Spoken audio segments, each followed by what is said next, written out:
I still remember signing with this agent. And, bro, I had an hour, you know what I'm saying? But it was an hour of just material. Yeah. And I still remember going, I'm headlining, but I ain't headlining. And it took me like a year to learn how to headline. To get the chops for headlining. And when I started headlining, listen, bro, I'm always doing something. 4 days a week I walk, I throw kettlebells, I go to jiu-jitsu, I swim. When I do 2 shows on a Friday night, bro, when I get back to my hotel room, it's like I got beat up by 10 fucking white belts.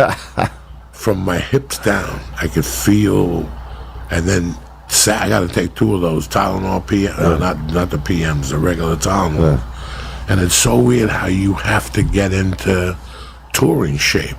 Yeah. And if you eat shit, you're dead. Yeah, and if you feel drink, like shit, yeah. You're dead. You know, you're not 22 no more. So you drink a bottle of tequila, when you wake up at 9, you're like, ugh. It doesn't get any easier. It's fucking wild how you read about it. The reason why you get partly into your field, especially in the beginning, is for the partying. Yeah. And then after you do 2 or 3 tours living that, you go, wait a second. This ain't the way to fucking do this. I gotta chop something out. The women gotta go. The powder gotta go. The dudes who have the powder gotta go. Everybody gotta fucking go. Everybody gotta go. Hey, it gets heavy, man. You know, because what you have available to you at that point is whatever you want. And you will indulge in it if the wrong motherfucker's around. You know, and that's the thing. And then that shit starts wearing and tearing on your fucking body, adds years to it, and you know, then you're spending time after that trying to recover from that shit. And you know, I think if you take care of yourself, obviously you give yourself more years, and you know, you're doing yourself a favor at that point. But at this point, you know, like if you're still as a so-called golden age rapper, or golden era hip-hop rapper, I should say, you know, a lot of us still do a lot of shows, you know, not just Cypress, but a lot of cats from that time.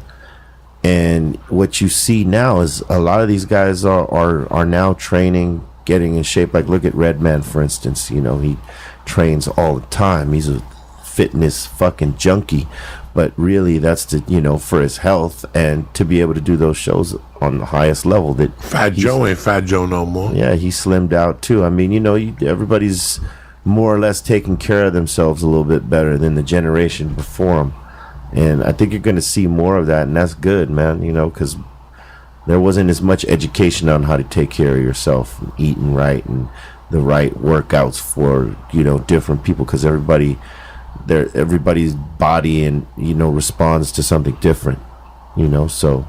Well, the first year on the road, you don't know your boundaries, and people inviting you to shit, and you're eating like a savage.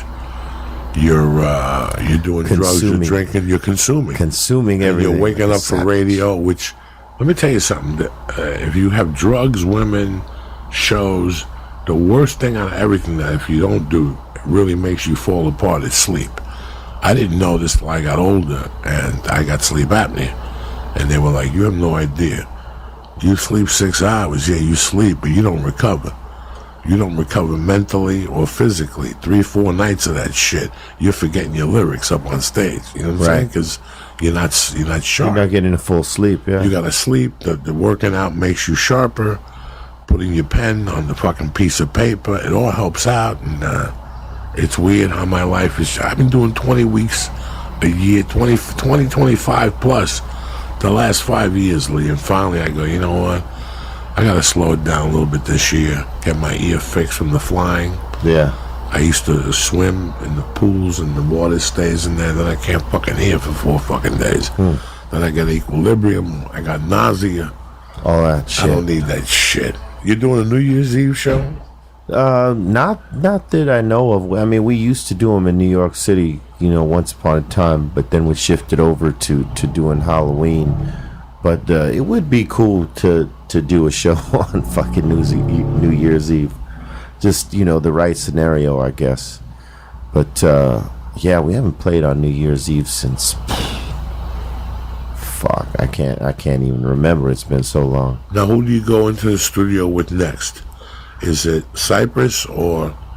Well, right now we're finishing mixes on Cypress's 2 albums right now. Muggs is finishing the mixes on the album that he produced, and then there's another one that was produced by another producer, and he's in the middle of mixing those songs. So right now we're in finish up mode. But the next time I'm in the studio till I create some new shit is with Prophets of Rage in the next couple months. We're gonna start working on another album, and I'll just be flooded with music next year. Yeah, you're an impressive dude, man. To juggle all that shit and the calls from your agents and lawyers and shit, that drives me up a fucking wall. Yeah, everybody tries to pull you a different way, man, but you kind of got to stay the course that you want to be on. And fortunately I got 2 bands with bandmates that are very understanding, cool dudes to be around, like good people, funny as hell. Who's in Prophets of Rage? Prophets of Rage is Tom Morello, Chuck D, Tim Comerford. Oh, that's right. Brad Wilk, and DJ Lord, and myself. And that's 2 guys from Public Enemy, which is DJ Lord and Chuck D, and Rage Against the Machine. 3 guys from Rage Against the Machine: Timmy C, Brad Wilk, and Tom Morello, and myself from Cypress. My Tom Morello story. What was on Sunset next to Coffee Bean on Fairfax? Not now. Now it's a burger place. Before that, it was something different. Maybe it was a Mexican joint. It was something fucked up there. Yes, it was. It was a burrito joint, one of those California burrito joints. I'm talking 2001, guys. Right.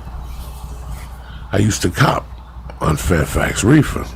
So I would walk over there and then be hungry and go to that, whatever it was. And I'm sitting outside one day, and there he was, Tom Morello, by himself eating.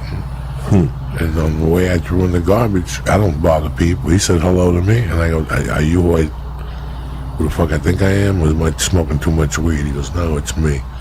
To meet you. And that was it. Nice guy. Cool dude, yeah. I didn't ask him for a picture. You know me, dog. I want to take pictures. I don't want to bother He'll do it. Yeah. That's the thing when about him. When they're fucking eating, I don't want to do it. He was just sitting there in the middle of biting. Yes, it was a burrito place, because I used to go in there and get the meat, the long meat tacos and shit. I was at 418. Long meat? No, it wasn't like one. It was like a chain. It really was a good chain.